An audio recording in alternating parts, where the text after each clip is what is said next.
Hey yo, it's your boy Papa Fix It. I'm back with my 2004 Dodge Ram that I purchased off Copart.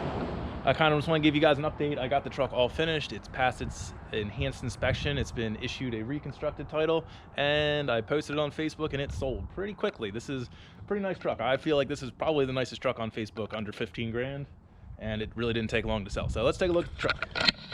All right, so here is my truck. It was involved in a front end collision. It hit right about there, pole. I believe it was going about 30 miles an hour. Blew the bags. I had to replace the hood, the bumper, the grill, the radiators, the headlights, the rad support. I'll go ahead and pop the hood here in a minute. I'll post up a picture of the before of what it looked like. It's a pretty big difference, but let's take a look. This truck is clean. It is a really nice truck. Got about just shy of 67K on it. Dash is in great shape. I added the Bluetooth with the backup cam. It's got a dash cam up there. The interior is just in great shape. There's no rips. I mean, it's got a little bit of wear from sitting on it, but no rips. Power seats, got power adjustable pedals. Back seat is just as nice. It's got the little fold out thingies. I kind of thought about stealing those from my truck, but that's all right. Got the Laramie interior. The cab corners are clean. The rockers are clean. It's clean underneath the doors. It's just overall really nice truck. So you can see it had Fender Flares on it. I didn't try to buff this out. I told the guy that bought it that I didn't try buffing it because the clear's a little gone here, but I think if you buff these sides, it would come out pretty nice. So the worst rust on the truck is this stuff down at the bottom of the tailgate. And there's a little bit right here too.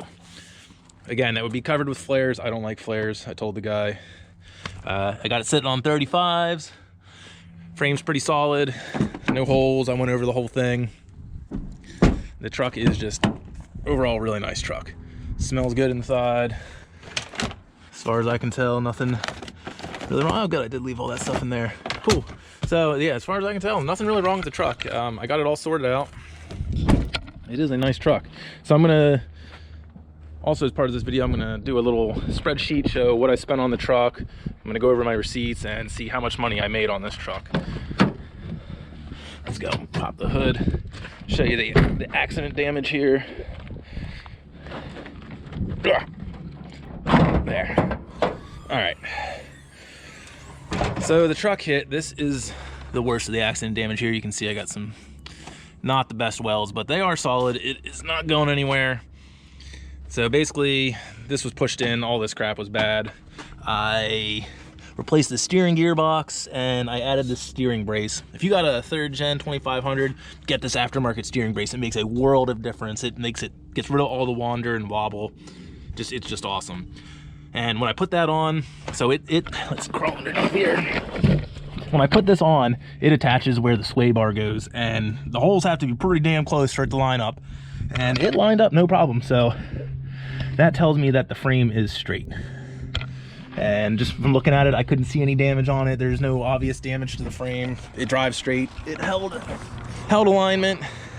So I pulled this out. I replaced this piece. I replaced this piece. All these radiators are new. Well, this one's brand new. These ones are new from another truck.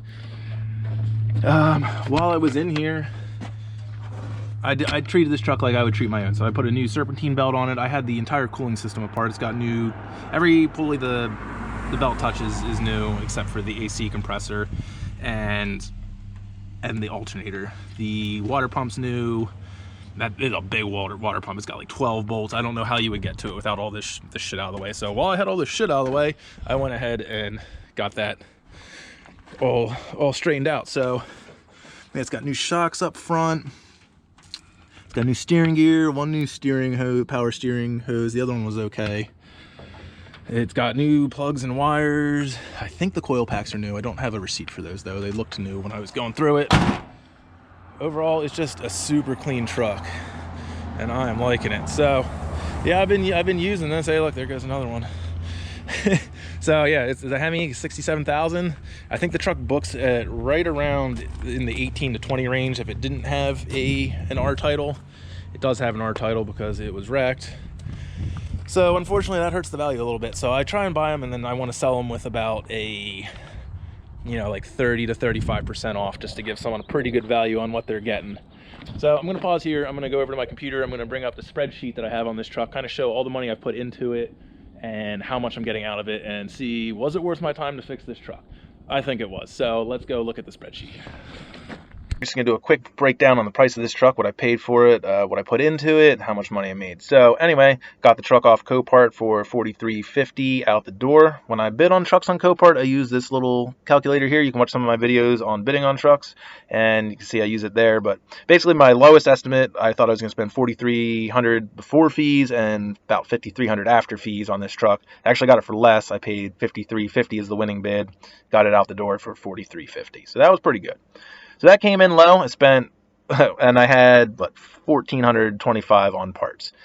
The parts was a little low. As you see here, I spent quite a bit on parts. I was actually $2,500 in parts into this truck, and that doesn't include bumpers, the front bumper, or airbags, because I took those off my parts truck. So those would have cost me a few $100s more if I didn't have that parts truck access. So if you're going to be doing COPART, consider, having a parts truck. I actually bought a front end wreck, a rear end wreck, and then a mechanical wreck, and combined them all into those three into two working vehicles, and sold both of those, as well as a lot of parts off the parts truck. And you can see I spent about $6,900 total on the truck and parts. And I listed the truck for $14,500, sold the truck for $13,000 even, for a profit of about $6,100, which I'm pretty happy with. I spent $6,900, made $61 back, and I got to drive a pretty nice truck for a year. A lot of this stuff I did to the truck didn't necessarily need to be done. I put a radio with Bluetooth, backup cam, dash cam. I redid the whole cooling system, not that it needed done, just because I was in there, and it seemed like the right thing to do. I wanted to drive the truck for a while. I wasn't entirely sure if I was going to sell it. It's a really nice truck, but projects come and go, so this one was pretty good, and overall it wasn't too bad. I think I put 40 hours of work into this truck that wasn't messing around with this stupid fucking exhaust manifold bolt that was kicking my ass for a solid week. If it wasn't for that, and half of that was because I was an idiot and didn't step back and look at it a different way, definitely would have been a lot easier of a project. But as it was, still not terrible, and overall still worth it. So yeah, anywhere between 40 and 80 hours of work into this truck, depending on how you want to count some of it there. Still pretty good, and I got to have a nice truck for a year. So that was my breakdown on this truck. I thought it was worth it. If you guys like checking out COPART stuff and you're planning on bidding on stuff on COPART, I'd highly recommend that you come up with a list like this for your trucks. You use a calculator and you stick to a hard bid limit, and you go look at the trucks beforehand. It's definitely possible to get burned on COPART. This one was pretty good, and could be a solution to getting a pretty nice truck for beating these current prices that trucks are going for. But you can also get burned on there. So be careful, do your math, guys, and check out, do your research, go look at the trucks. All right, well, I hope you guys enjoyed the video. If you want to see more COPART stuff, check out my other videos. You can do the subscribe, the YouTube stuff if you want. I'd appreciate that. And either way, I'll see you on the next one, and take her easy.